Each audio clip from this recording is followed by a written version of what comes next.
Tuloy po ang pagtambak ng mga balota sa ilang presinto sa Quezon City. Kumuha po tayo ng update. May live report si Susan Enriquez. Susan? Alam mo, Kara, mahigit isang oras na lamang at matatapos na yung pagbubutuhan. Pero yung isang cluster presents dito sa Corazon Aquino Elementary School. Hanggang ngayon, hindi pa dumarating yung BCM. Nagkaroon to ng aberya kaninang 8:50 at noong dako alauna ng hapon, nagsimula na yung butuhan ng walang machine.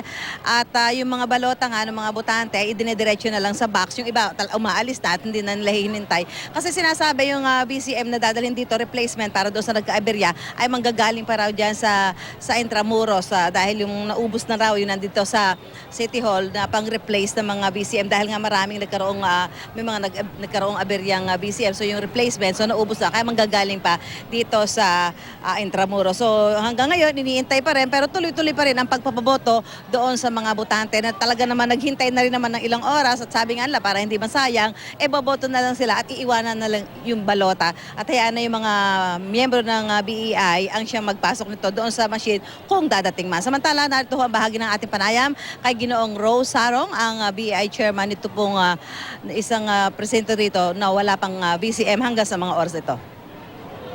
Pumayag naman po sila na kahit wala na daw po yung kanilang resibo, okay naman daw po basta sila'y makaboto. Meron po kaming ginawang ganito na box. Dito po muna namin sila nilalagay para po pag dumating po yung bagong BCM, i-enter po namin sila doon with po namin, mga watchers po namin. So yun, parang meron naman, may pagsang-ayon naman yung mga botante na iwanan na lamang yung kanilang mga balota at hayaan na lamang yung mga miyembro ng BEI na siya magpasok dito sa machine kapag dumating na. Samantala, yung pong emergency accessible polling place para po doon sa mga persons with disabilities, mga senior citizen, heavily pregnant women, yan. Dito po yan sa ground floor. Actually, pagpasok mo dito, ayan, dyan agad yung makikita mo. Hanggang alas 4 na lamang ang pagboto rito dahil yung mga balota na naipon simula pa kaninang umaga ay dadalhin naman nitong mga miyembro ng BEI doon sa bawat presinto kung saan dapat i-feed, dapat ipasok itong mga balotang ito para mabilang naman yung boto nitong mga kababayan nga natin na nagpunta dito sa emergency accessible polling place na itinalaga para nga ho doon sa mga persons with disabilities, yung mga buntis at maging yung mga senior citizen. At kanina po kausap natin yung principal nitong Corazon Aquino Elementary School, sige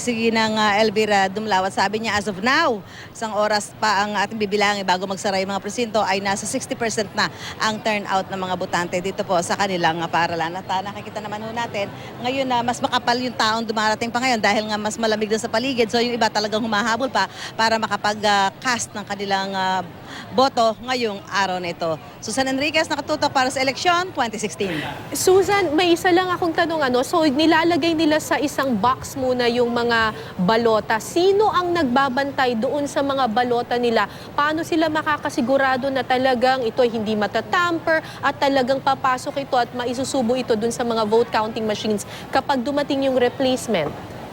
Alam mo, Kara, so nilalagay lang nila doon sa isang box na pinrovide ng mga BEI doon sa room 31, cluster 359. So sila wala, talagang yung mga BEI na lang, tiwala na lang sila na talagang yung kanilang boto ay mapapangalagaan, mapoprotektahan, mabibilang at hindi mapupunta sa wala yung kanilang effort ngayong araw nito na pumunta para bumoto at hindi rin naman talaga nila kasalanan kung nagkaroon ng aberya yung mga BCM na dapat ay pagpapasukan ng kanilang mga balota. So, yung na lang sa kanila sa mga botante na nakausap natin sa kanila, tiwala na lang na mapapangalagaan, mapoprotektahan ang kanilang mga boto, bagamat iniwanan nga nila yung mga balota. So, yung iba may mga poll watcher na siguro magbabantay dito hanggang sa dumating yung BCM. Pero karamihan doon sa mga botante umuwi na rin dahil ilang oras na rin naman sila naghintay dito kasi alas 8:50 nga nagkaroon ng aberya. Nagsimula yung pagpapaboto ng walang